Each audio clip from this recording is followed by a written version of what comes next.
क्या? तो आज मैं यहाँ रखा हूँ। ये सेम मुखेम का मतलब इलाका है, जंगल है।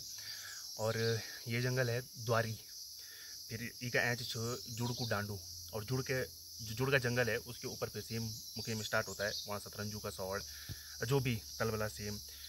तो ये जंगल अपनी किंवदंतियों के लिए, अपने लेजेंड्स के लिए, अपनी दंत कथाओं के लिए बहुत प्रसिद्ध है। मतलब इसकी दंत कथाएँ आपको पूरे इतिहास में, उत्तराखंड के इतिहास में या फिर भागवत में इसका उल्लेख है रमणीक द्वीप नाम से, तो मिल जाएगा। और लोक कथाओं में तो भयंकर इस जंगल का उल्लेख, ये एक रहस्यमयी जंगल मतलब इनको माना जाता है। यहाँ आंचली मांत्री और नाग, गंधर्व, किन्नर, यक्ष और दैत जैसी पता नहीं कितनी कहानियाँ यहाँ दफन हो रखी हैं। और सबसे प्रसिद्ध कहानी तो जीतू बगड़वाल वाली है। तो बगोड़ी गांव यहीं से पड़ता है। बगोड़ी, दिचली, जगड़गांव, जोगत, पूरा इलाका यहीं का है। तो अगर हम थोड़ा सा अगर विषय को डाइवर्ट करें तो ईरान एक जगह पड़ती है। तो वहाँ पे इस्लाम जब फैला पूरी दुनिया भर में, तो उन्होंने ईरान को जब कैप्चर किया, तो ईरान की जब कैप्चर किया तो वहाँ पे अब्बासी खलीफाओं का शासन शुरू हुआ। तो बहुत सारे खलीफा हुए इस्लाम के अंदर, उमैया और अब्बासी और बहुत सारे। तो अब्बासियों में एक खलीफा हुआ, उसका नाम है हारून रशीद। तो हारून रशीद के दरबार में एक बहुत अजीबोगरीब घटना घटी। अब घटना यह है कि फारस, ईरान का एक नाम फारस भी है। तो फारस का एक राजा हुआ, उसका नाम है शहरयार। तो शहरयार नाम का एक राजा हुआ और वो अपनी पत्नी से खूब प्रेम करता था। बड़ा न्यायप्रिय राजा, जैसे राजा कहानियों में होते हैं वैसा ही राजा था।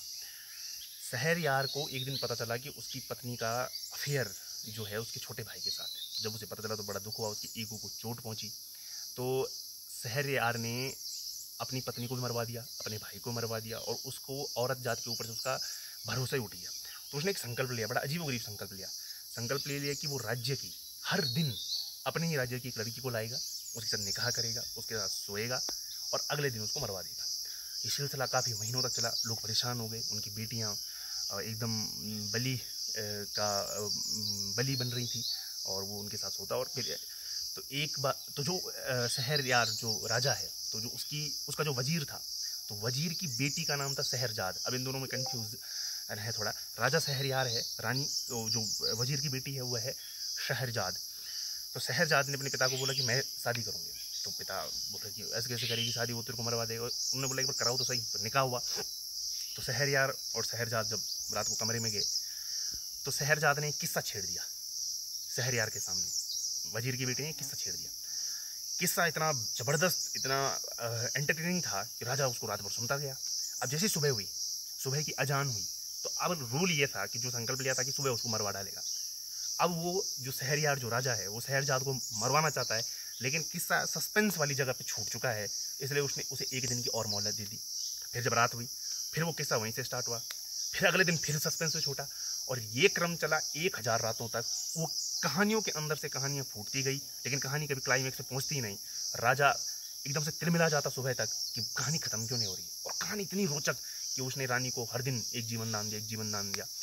तो 1001 रातों तक किस्सा चला, ऐसा कहते हैं। तो 1000 को अरबी में कहते हैं अल्फ और रात को कहते हैं लैला। और यहीं से पूरी दुनिया में सबसे प्रसिद्ध जो कहानियों की किताब निकली उसका नाम है अलिफ लैला।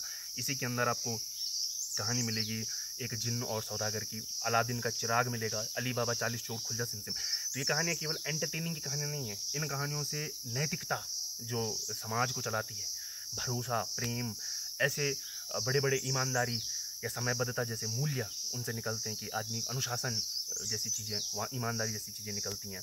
तो इनमें जिन्न हैं, परियां हैं, फरिश्ते हैं, खूब एकदम उड़ता हुआ कालीन और अजीबोगरीब इसमें घटनाएं आपको मिलेंगी। नैतिकता इनके साथ गुथी हुई है। तो कहते हैं कि फिर जो शहरयार जो राजा था, जो शहरजाद की उसने ये कहानियाँ सुनी तो बदल गया। लास्ट में उसने उसी को अपनी पत्नी बनाया, फिर उसने वो संकल्प भी तोड़ दिया। ऐसी इन जंगलों की भी कहानियाँ हैं। जीतू बगड़वाल ने जबान दे दी है, अपना शब्द, अपने वर्ड्स उसने आंचली मात्र को दिए थे कि मैं आऊँगा, आई विल कम। और वो सब में जाना भी होता है उसे, लेकिन फिर जब वो रोपाई करने जाता है तो फिर वहीं डूब जाता है। ऐसी खूब सारी कहानियाँ आपको मिलेंगी। तो खैर इतना ज़्यादा वो है नहीं, लेकिन अगर आप कभी भी इन कहानियों को सुनेंगे इस जंगल से रिलेटेड, तो उनके अंदर नैतिकता आपको गुथी मिलेगी ही मिलेगी, गारंटी है। युधिष्ठिर को जंगल के अंदर यक्ष मिला तो यक्ष के प्रश्नोत्तरी में नैतिकता बंधी हुई है। तो ये अब्बासी खलीफाओं के टाइम की है। हारून रशीद जब ईरान को कैप्चर किया, ईरान की अपनी संस्कृति थी, ईरान इस्लामिक कंट्री कभी नहीं था। जब इस्लाम ने उसको कैप्चर किया तो कहते हैं कि इस्लाम ने ईरान को कैप्चर किया, लेकिन ईरान की कल्चर ने इस्लाम को जीत लिया। इसलिए सजदा करते हैं जो झुक करके, वो ईरान की कल्चर में था, ना कि इस्लाम कल्चर में। वो हाथ जो चूमते हैं वो एक दूसरे का। ईरान से ही समोसा जलेबी पूरे भारत में फैला। तो फारसी जो लैंग्वेज, जबकि मुसलमानों की जो मूल लैंग्वेज वो अरबी है, लेकिन फारसी, पर्शियन जिसको कहते हैं, जहाँ से उर्दू का विकास भी हुआ, पर्शियन जो वर्ड्स होते हैं वहीं से फैला। तो थैंक यू।